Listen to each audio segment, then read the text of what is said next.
honestly, guys, I am concerned. I'm concerned for humanity because we're really losing the plot in this world that is full of just seeking instant gratification. We can no longer commit to anything. And time, you see this problem manifest at the gym as well. Everyone asks, oh, what's your relationship to food? What's your relationship to working out? They don't want a relationship. They want to hook up with food. They want to hook up with working out, okay? Because the way someone interacts with the gym can actually tell you a lot. It's likely that their relationship to the gym reflects their relationship to romantic partners. And the truth is, seems like the biggest fear of humanity today is a fear of commitment and boredom. Back in the days, people were scared of wars and dying from the bubonic plague, but now, once that dopamine dies down, we start freaking out. Couldn't be anything worse than that, right? New Year's comes. People get motivated. They have the honeymoon phase with the gym, okay? They're like, this year's my year.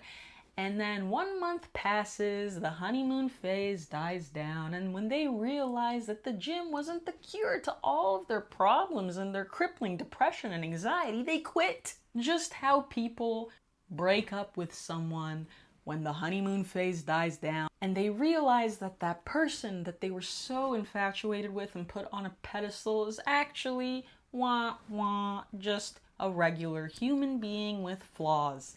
And when they realize that, they're out. And this type of mindset prevents so many people from getting their life together and actually committing to the gym and dieting. But let's say that for some reason they're past that and they've been working out consistently.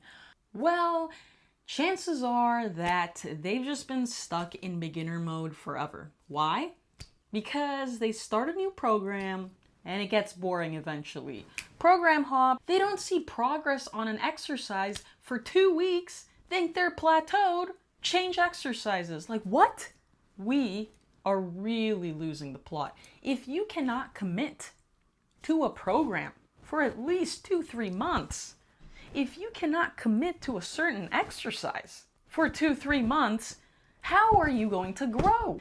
Hey guys, it's Fool editing this video, and I want to sincerely apologize, but from this point on, you might hear a bit of a muffled sound when I'm talking because I just got way too hyped and my microphone was right on the side of my shirt. Initially, the gains you get aren't from muscle growth. They're just from getting better at coordinating neuromuscular adaptations. They aren't actually a sign of muscle growth. Only when you commit for a period of time and your body learned that movement, then you can accurately say you're growing muscle. That's why you're progressing.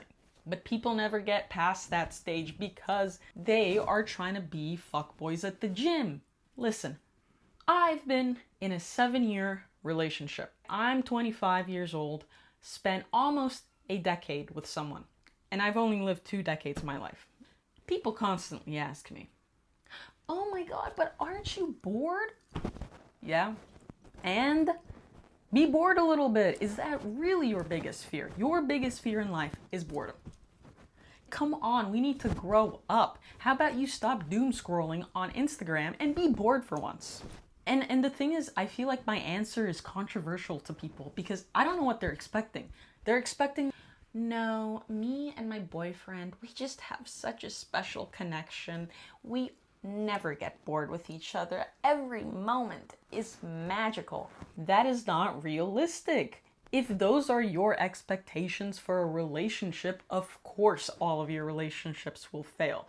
If that is your expectation for the gym, you just think for the rest of your life, working out is just gonna be newbie gains, just growing and growing, then oh my God, you must be insane. You can be the natural Ronnie Coleman then if you're just gonna keep growing forever and always be so motivated.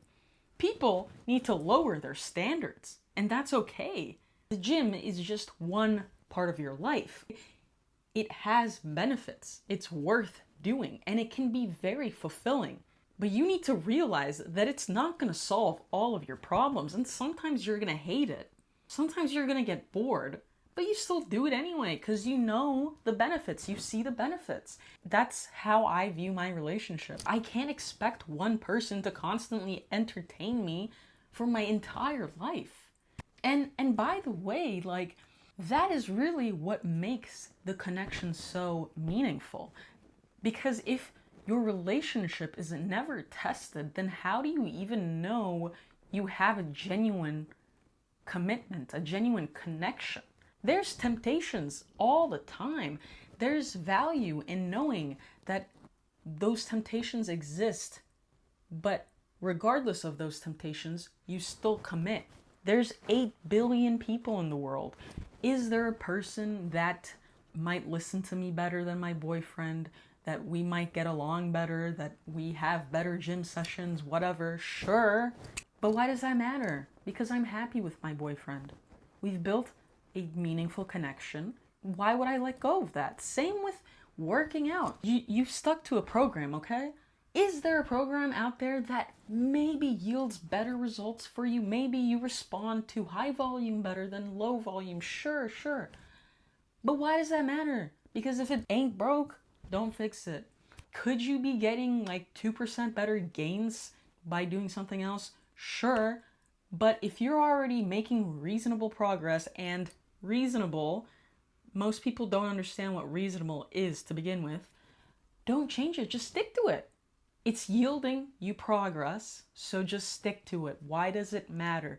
Why are we in this always maximalist, trying to constantly optimize, trying to always be a perfectionist with something inherently is imperfect, is unoptimal.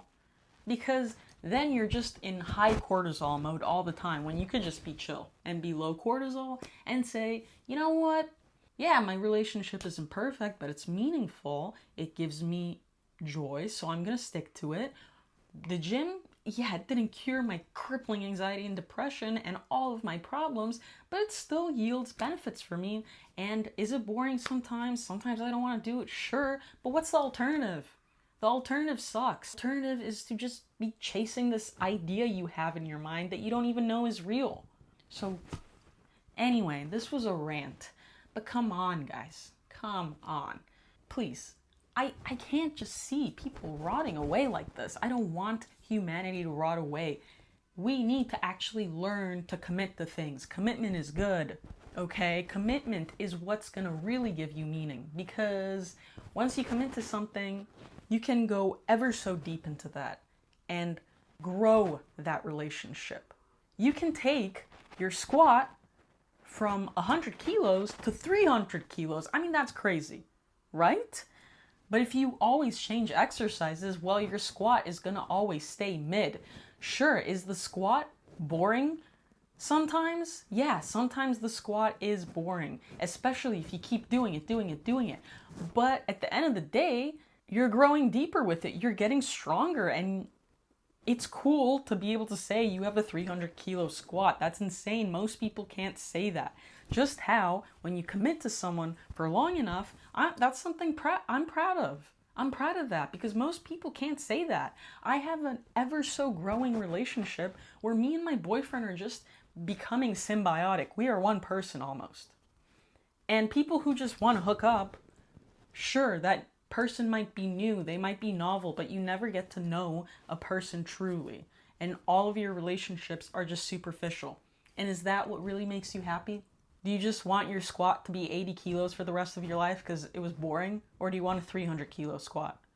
Do you just want to have a bunch of people that you get to know for 2 weeks? Or do you want to really just have such a meaningful connection with someone that you essentially become the same person?